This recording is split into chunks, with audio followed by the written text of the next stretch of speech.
know, congratulations. Let me first say, congratulations on another successful business. This one has been knocked out the park. We are grateful and thankful and excited and on fire.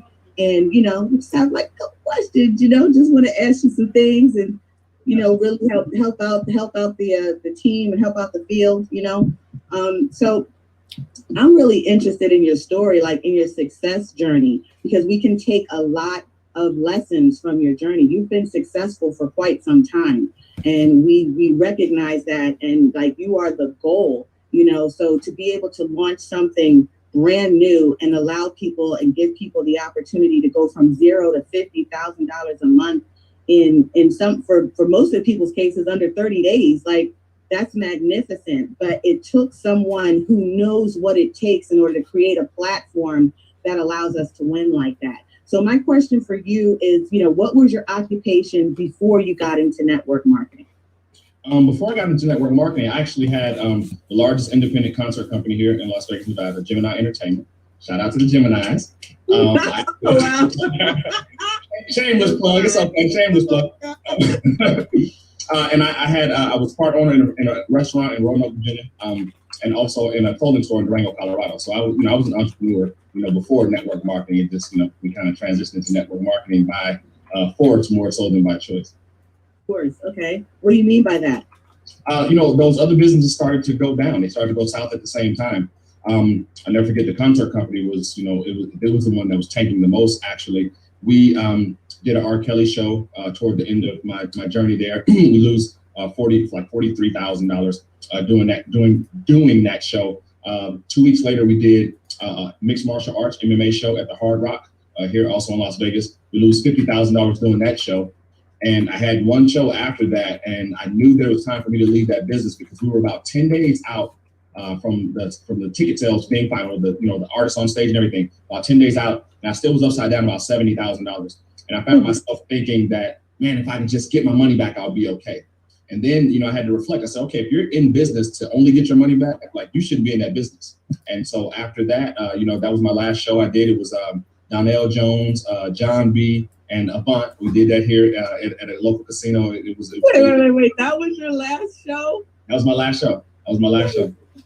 Okay. Yeah. Yes, I just got it. Okay.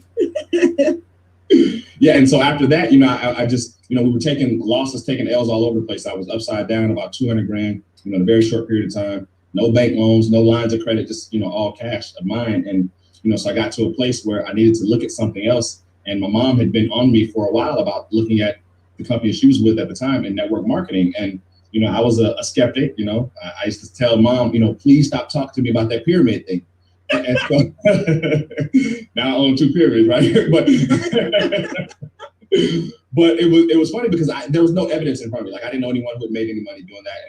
And, I only said what I heard other people say, that it was a pyramid. And so, but again, you can't be broke and skeptic at the same time. And I was, had about $20,000 left to my name, $13,000 a month in bills, and had no idea how I was going to make it or how I was going to get through month number 2. And so, I had to eat some humble pie, and I called my mom and I said, hey mom, what's going on with that pyramid thing? And she laughed and, kind of gave me a hard time. And, I ended up getting involved in that particular company. But, I think the key for me was, I had to see someone winning. And, my mom, I love her to death, but, she wasn't at the top of the company. She was doing her thing, in her capacity, in her box that she could do. And I said, mom, she got to introduce me to show me somebody who's making money.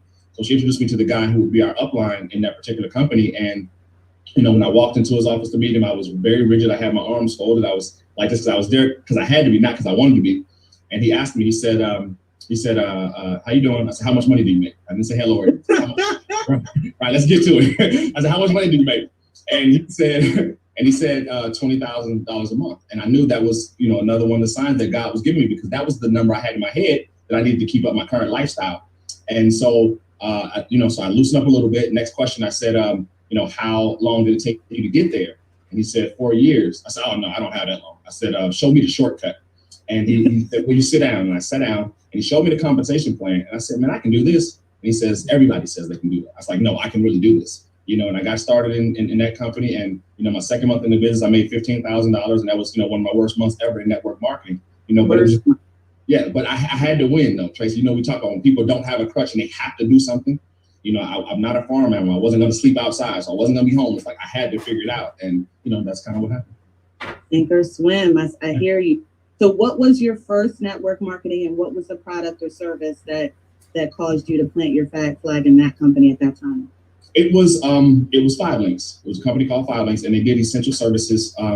You know, at the time, the deregulation of energy was happening in certain areas across the country, and so that was a big thing for them. But you know, other than stuff, it was just like you know, they had cable, they had direct TV, you know, from the main provider, direct TV, the cell phone usage. I had the old school video phone. They were coming out of that, you know, because you know now it was on the phone, so you know that was kind of phasing out. But then they kind of shifted because they wanted larger margins and they wanted to go to health and wellness, and that's when I kind of started to lose my love for the company because you know, I had people on my team that were spending $200, $300, $400 a month just to be qualified and weren't even earning any money. And so, you know, that's kind of why I had to take my shift out of that. So when you joined 5links and you realized that you can make this happen and you can get to that $20,000 a month in a shorter period of time, what was your plan of action right out the gate? It was just really, you know, because when you first get started, I don't care how much you think you know or how cool you think you are. If you have success, it's usually just because you're maybe slightly coachable, but your ignorance on fire. You're excited. Right. And so when you're excited, people get excited. And when you're talking to someone about, you know, what you think the future holds and what your vision is, you know, people buy into your vision. And so they'll take a look at your deal. You know, that's what they always say. Can I look at your deal? You know, and they would do that, you know, and that's kind of how I built my organization. And, you know, honestly, just like here in Epic, you know, it's not just a me thing, it's a we thing. You know, I had a few people who really believed in me and, you know, we kind of circled the wagons and we just went, you know, back to the wall and went as hard as possible. And so that's how the momentum started. And then, you know, once you pick up momentum, you start to realize how fragile it is and you never want to be without it. So you just continue to work and continue to work, continue to work. Okay. So when you say you guys circled the wagons, are you talking about exposures? You increased the amount of exposures and the three-way calls, the one-on-ones, the private home meetings and all those things. Mm-hmm. That's what you mean when you say circle the wagons. So what you all just put in the work and showed at as many exposures as possible. 100%. We literally would go through bowling alleys and have flyers. Like if you were in that bowling alley, you were going to hear about the deal that we were in. And so we didn't care who said yes, we didn't care who said no. We understood at an early point, you know, in our career that it was really just the law of numbers. Like if you really put the work in, people are going to be interested in your deal. We didn't care who said no. I literally remember us walking through, you know, a bowling alley that was kind of like, you know, in the hood down here in Vegas, in North Las Vegas, and we're in there handing out flyers, and we're talking to people, we're pulling them over in the room, we got the screen set up, like we were literally body dragging. And, you know, we did that and we weren't ashamed of it. Like we believed in what we believed in. And so because we did that, you know, the numbers end up showing up. Okay. And what was your first month? You said it was 15,000. How many people was that? Man, early on even though I hadn't had any network marketing experience, I understood structure, right? And I wasn't fond of my real upline. Of course, my natural upline was my mom, but the real upline was a gentleman that I spoke with. Like we just really, you know, he was kind of like, for him, he was kind of like an eye guy, and I didn't really vibe with that. So I understood that if I was going to create production, I wanted to override my override, right? So I would have multiple positions in the deal, and I would drive the revenue through those positions, and then I would catch the override again. And so we structured like that. So I don't remember exactly how many partners that was, but I know we got to, you know, where we would do. My last month in that company was $99,231. And it was really a recruiting company because, you know, we used to call it points for pennies, right? Because, you know, you had to get a certain amount of points, but the residual was poor. So when I would make $100,000 in a month, I would only have about 3,000 of it that was actually residual, right? The rest of it was from recruiting bonuses. And so, you know, that's why, you know, once I got on this side of the desk, I understood that we wanted to make it residual heavy for people because we didn't want to, you know, try to kind of show them how it was a quick thing. It was like, if you build it up, it's going to pay you month after month after month. So that's why we're residual heavy now. Okay. And you said that your natural upline was your mother, but you didn't really vibe with your upline, the gentleman that you spoke with. So I would have to assume that you had the mindset of the fact that you didn't have an upline and you just ran with your particular plan. Can you just speak on that a little bit? 100%. And I know sometimes, you know, we'll have, you know, junior partners and they complain about their upline or, you know, they don't think they're getting support. And I know that is necessary in some aspects, but, you know, I kind of give them the tough love on that because like, that's no excuse, right? Because if you want to win, you're going to win. It doesn't matter, you know, who your upline is or whatever. And we had a regional event in my other company last weekend, and I kind of use an example, like as mothers, you know, we have a lot of mothers that are on this line, and if your child is in a burning building, you're going there to get that child. Like, you don't care if the fire department is there, the paramedics doesn't have to be there, the police don't have to be there. It's going through doors, walls, and windows. So when there's something that you really want to accomplish, like, there's no excuses for that. And, you know, you never really want someone else, honestly, to be, you know, quote unquote, responsible for your success, right? Because, you know, you want to work together and partner and do things together. But if someone gives you something, they can take it from you, right? So again, we never want to fall into that mindset. We want to be able to walk in any room where people understand what it is that we do, and not be arrogant or cocky, but be confident in the fact that we are a big deal, right? And I've always said to my organizations that we want to put our stamp on this industry to the point that if we had to start over right now, there's not one company on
face below. This is my point. If you get it, that's a blessing, and you run with it, but you don't sit back and wait.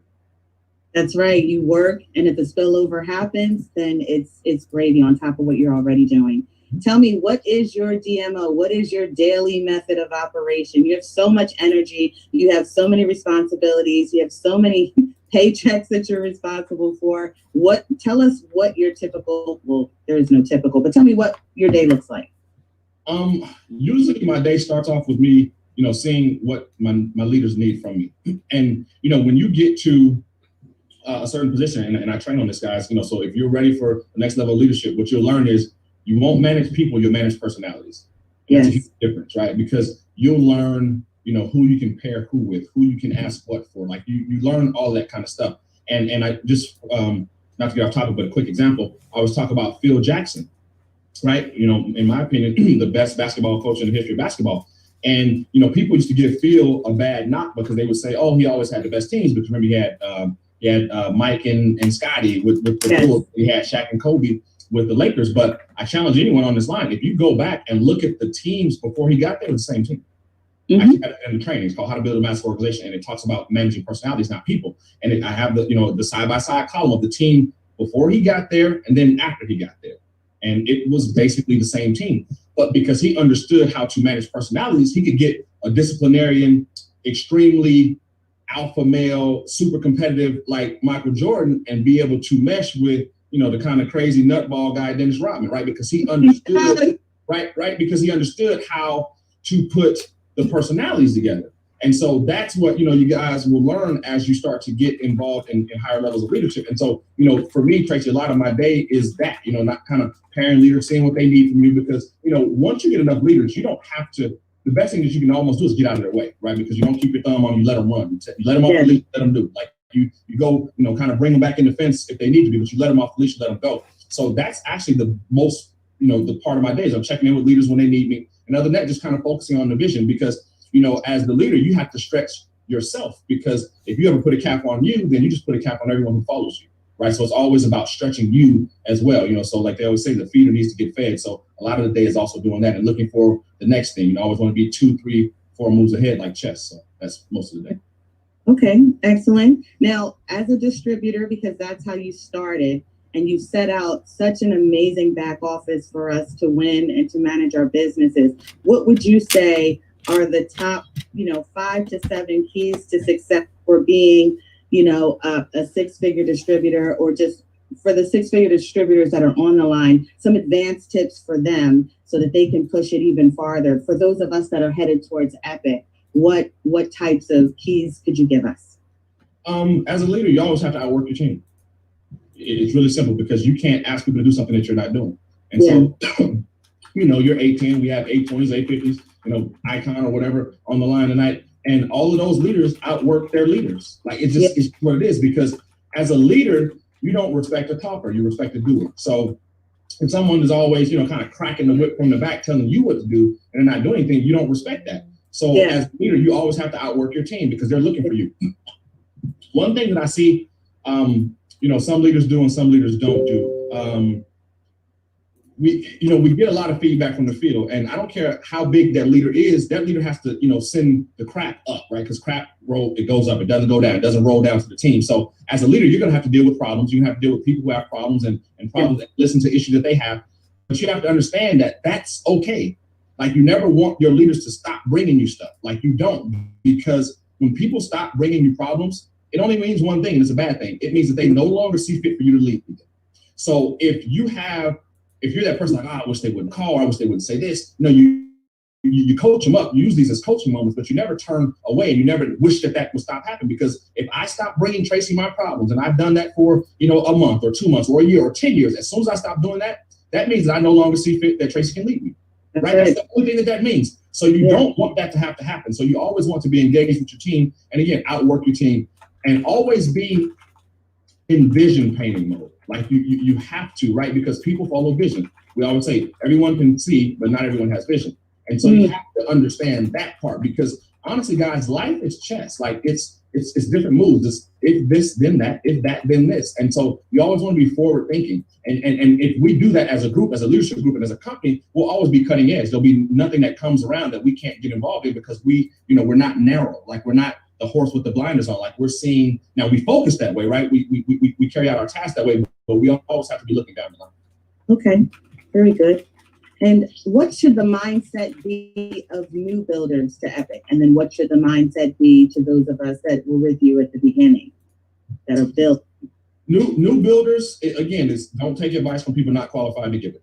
Like that's a punishment. Don't take advice from people not qualified to give it. So if you're in Epic and you want to be the best trader, on the planet, or you want to be the best builder on the planet, then you need to be plugged in with the best traders and the best builders, and and the like. What happens with most people, why they get in and fade out of network marketing so fast, is because they're ready to do something different, but they're still holding on to that old circle, right? And that's huge. That's the hardest part for people to have any form of success, because what happens is that group that you run with, or that you've been running with, you're already maxed out with that group. Like if you could go further with that group, you'd be further already, right? And so I tell my leaders that the people that are going to blow this deal up are not involved in the deal yet. And there's no disrespect to those that are here. It's just that if it was going to be blown up, it'd already be blown up, right? So you have to understand that, especially in, when you're transitioning, because most people that are transitioning to network marketing are coming from, corporate America, or some form of 9 to 5, or some type of something where there's a cap or there's a box that you're put in. So when you listen to a Trace, or you listen to a Coach Max, you listen to other leaders, and you start to buy into what they're saying, you better immediately hitch your wagon to their horse.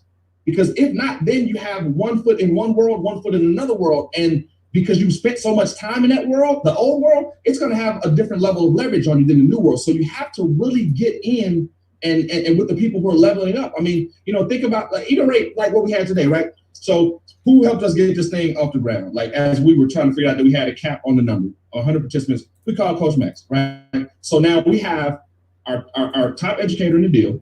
We have one of the top income earners in the deal, but she's down here doing, quote unquote grunt work, right? Because it's a servant leadership thing. So when you get a chance to run with those type of people and people who are winning, that's the best thing that you can do. Because if you realize that, I say this all the time, as human beings, we're chameleons. We're all chameleons. Here in Vegas, D Street is any street in Las Vegas that has an alphabet attached to it. That's the hood. And I always said you can drop me off on D Street or Wall Street, and I'm going to be one of the best on that street, right? Because I'm a chameleon. I'm going to figure out how to play the game. It doesn't matter what game it is. And so as humans, we know that we're chameleons. So by default, we should consciously be trying to attach ourselves to people who are winning and doing whatever it is that we want to do.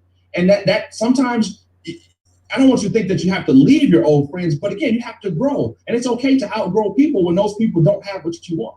And so I think that's the main thing for a lot of new people, is understanding that you have to partner with people who are getting what you want to have and have what you want to have. If you stay back in that old world, you'll continue to get what you had in the old world. For the existing leaders that who've been building this with us from the beginning, who sat right there in that living room and chanted, "I am epic," when we first knew that this was going to be a deal, continue to work on building new leaders. Yes. Right? I have a mantra for my leaders. Your job is to get yourself from the back of the room to the front of the room, and then back to the back of the room again, because now your leaders are in front of the room, right? Yeah. The stage is only cool for a little while. If you're constantly on stage, that means that you're not raising enough leaders, period. Yeah. You should be in the back. They should be up there. So again, it's just always developing people and pushing the envelope and understanding that the speed of the leader is the speed of the team. Your team is going to follow you.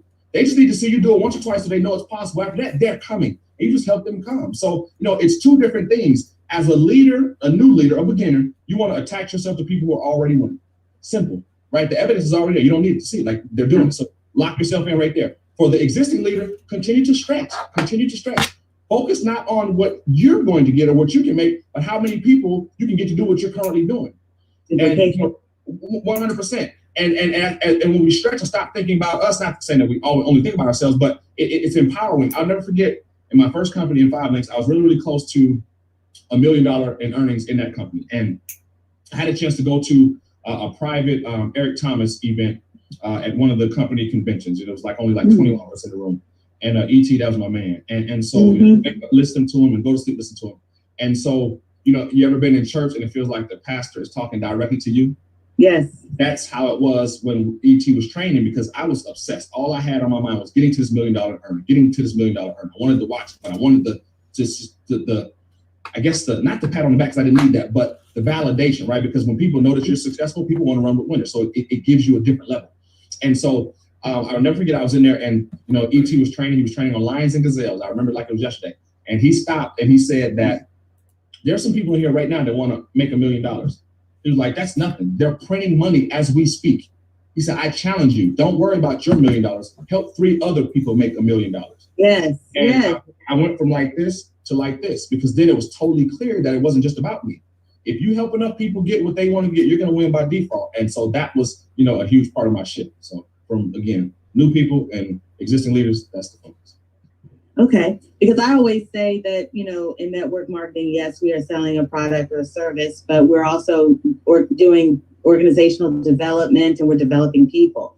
So can you give us a real quick little basic training on developing people? We have a lot of founder 1,000s, 2,000s, and 5,000s on the line. And those are really the bedrock of our organizations. They're out there really churning and burning and working and they're putting in the work. What can you say to them from a building and business management perspective, leading their people and developing and taking them from 1,000 to 2,000 to 5,000 to 810. I'm telling my leaders that the ambassador level is it's a totally different world, because you have lots more people you're responsible for, things of that nature. If you can share some wonderful nuggets with our 1,000s, 2,000s, and 5,000s, that would be phenomenal.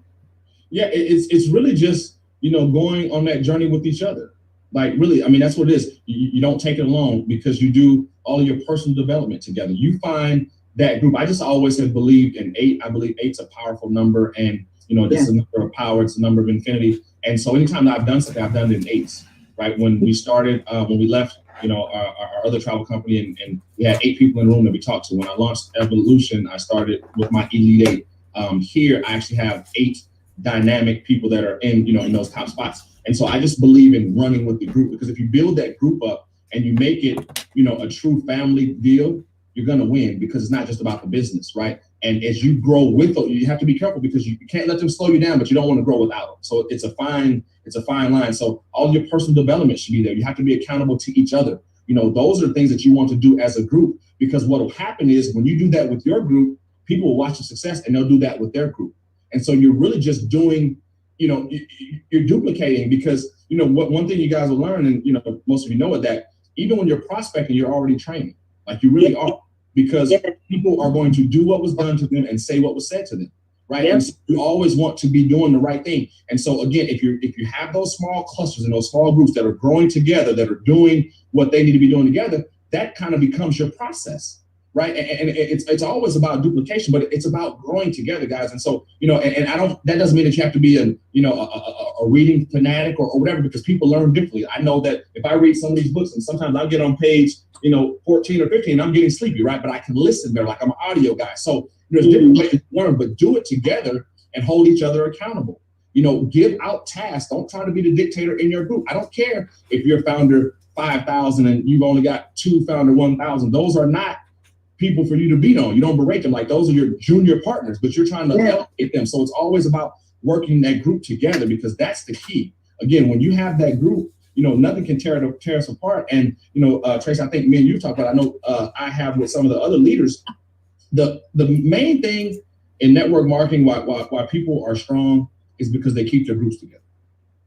That's it, right? You don't fall out. You don't allow distances between levels of leadership, right? You may not know your whole organization, but you better have a dang good relationship with your top leaders, and then you make them do the same. Now they have it with their top leaders, and they have it with their top leaders, because as long as the group stays together, family, there's nothing on this planet that we can't do, because the group is important. Like, we can figure out whatever it is that we need to figure out, but you just keep the group tight, and that's how you win. So, I guess that for the founder 1,000, 2,000, 5,000, it's understanding that you're supposed to be growing together as a group. You hold each other accountable, and that's it.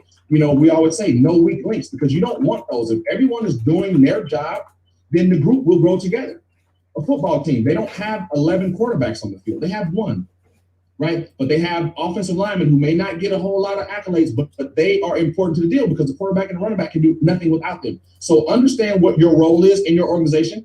Be firm in that role. Respect that role. You may not get all the accolades. You may not get the time, but know, and as long as your leaders respect you as an important piece of that organization, then the job is done. It's not about what the rest of the world says. Wow. So it sounds like you're talking about building a culture. Could you talk about how to do that?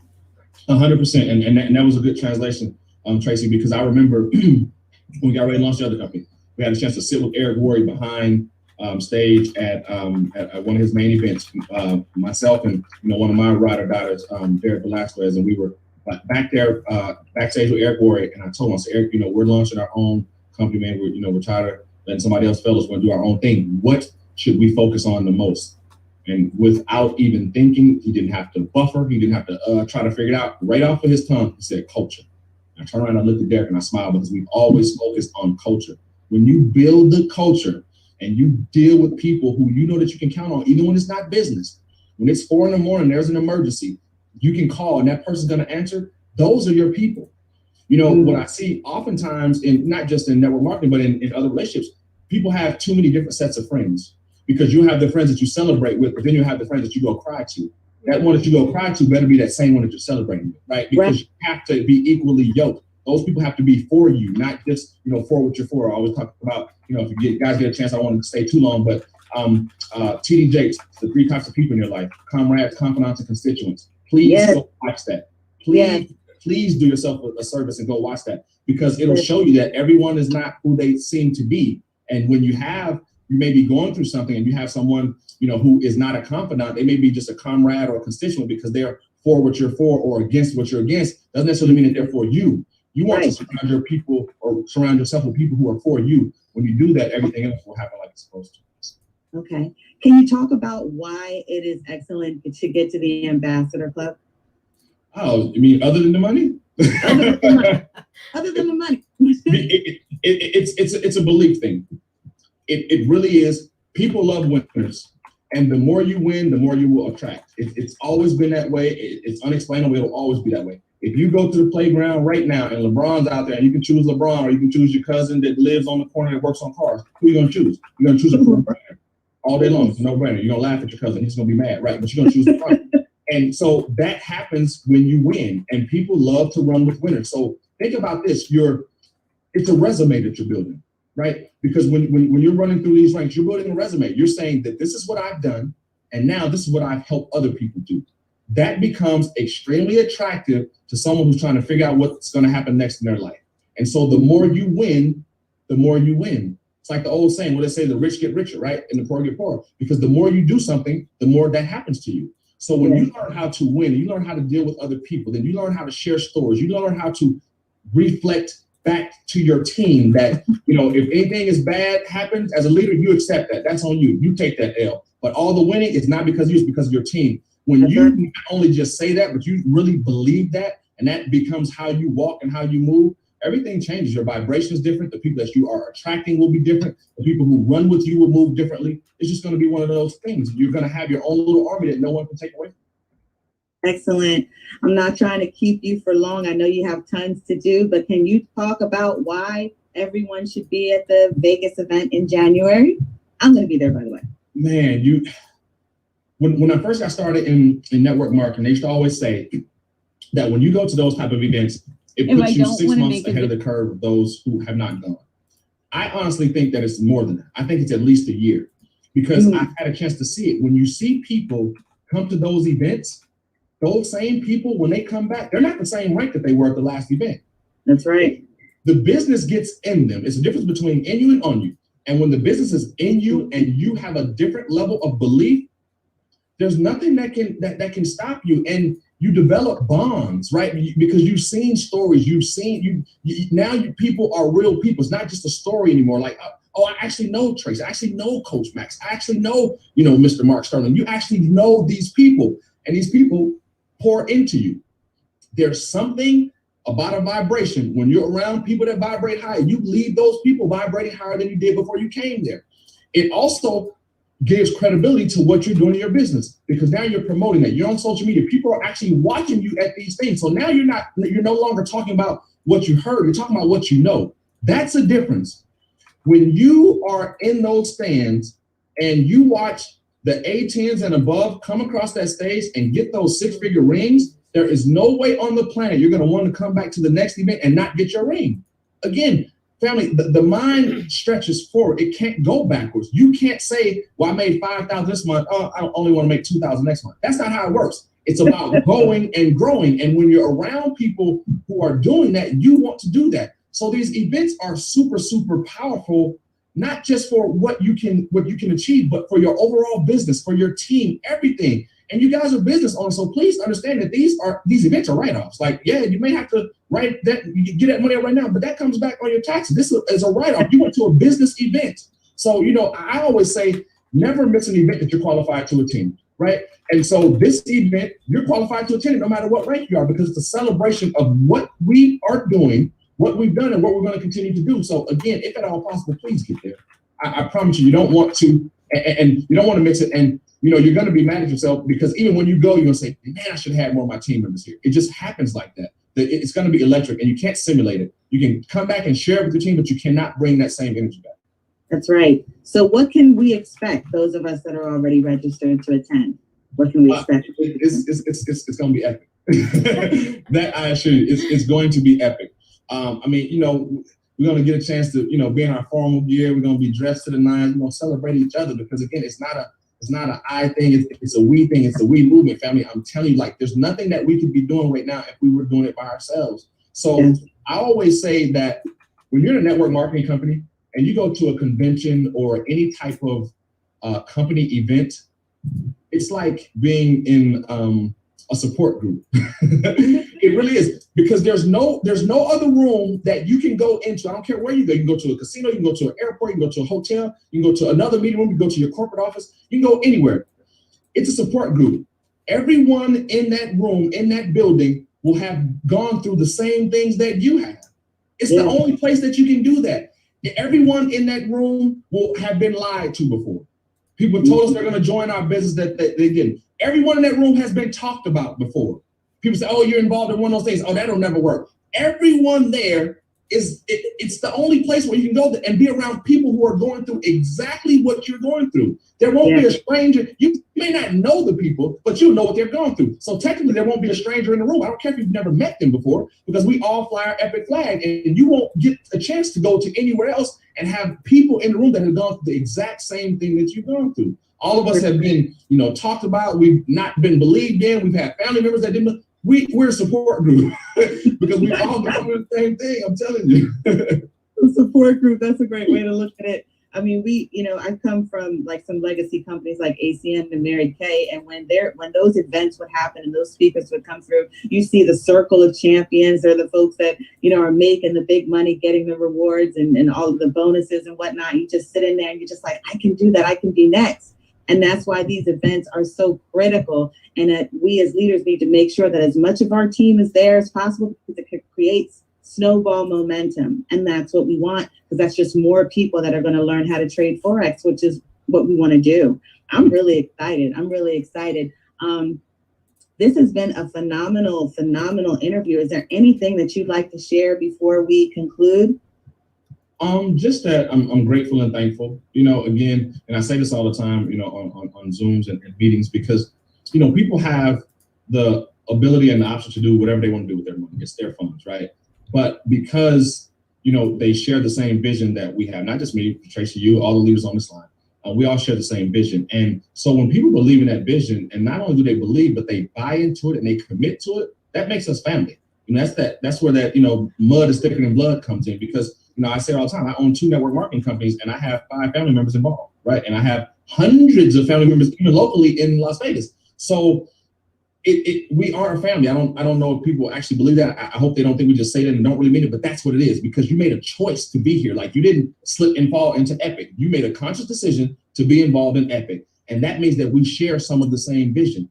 And so all I implore everyone on this line to do is just continue to stay locked in with those who are winning and those who believe the same thing as you. And I know it's tough because life happens, and the pandemic happens and all these negative things happen. But when you understand that there's a support group of people just like you that believe just like you, like, that's a huge community. And I only really want to be associated with those type of people.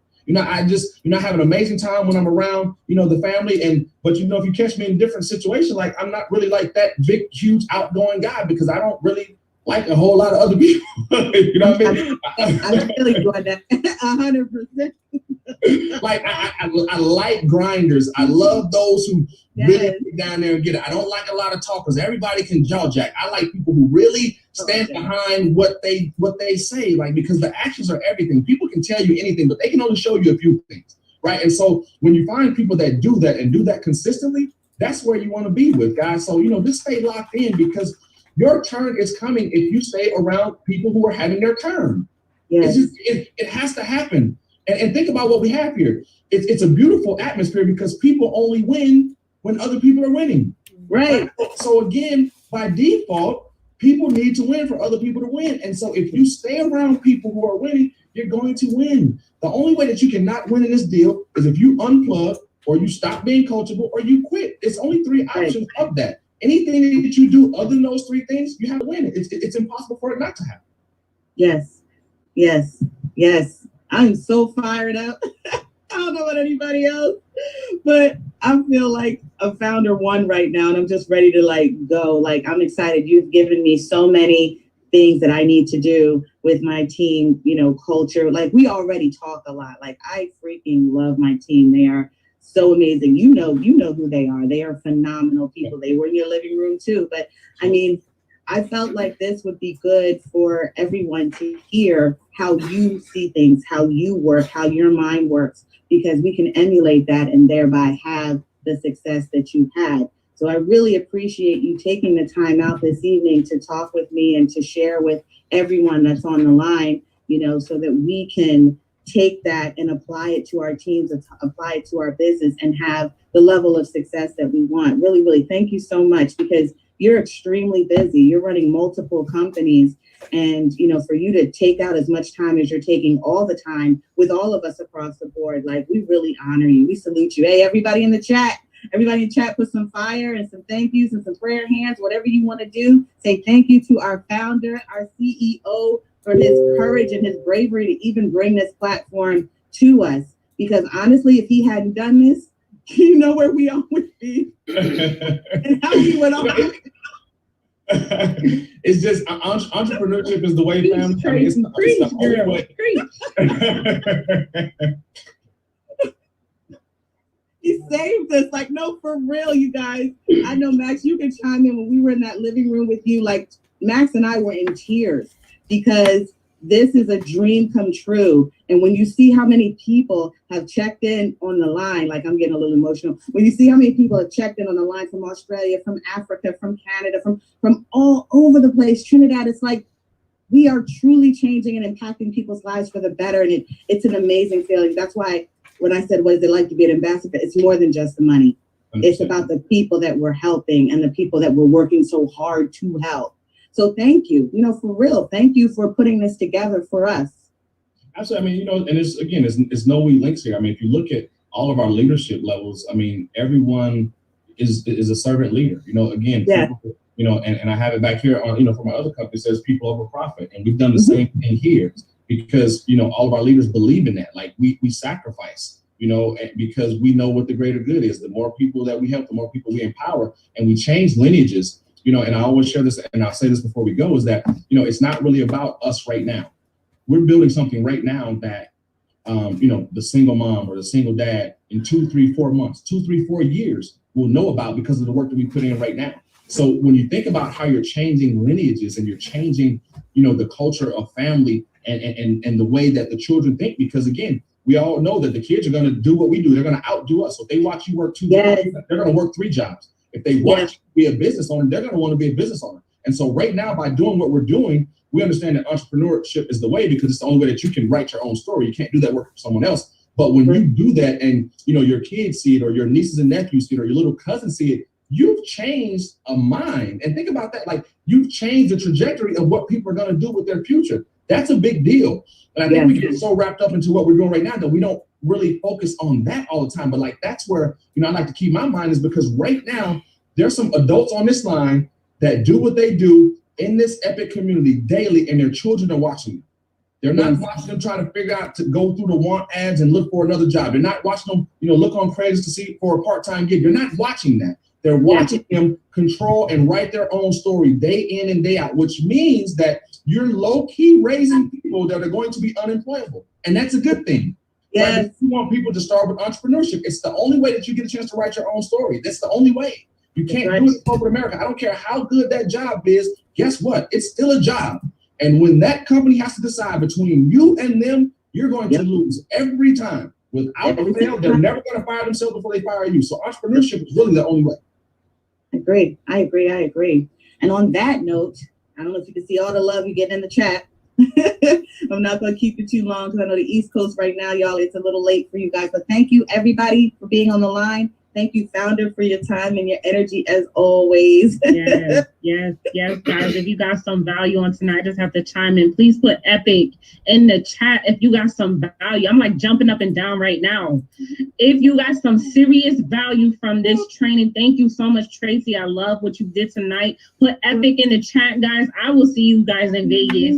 I hope y'all got your prom dresses ready and those tuxedos ready. I hope they excited about what's happening because this is just an amazing platform. Mr. Mccovy, we thank you for everything that you have done for us, for real. We appreciate you, for real. Appreciate you. For real. Thanks, little sis. This was an amazing night.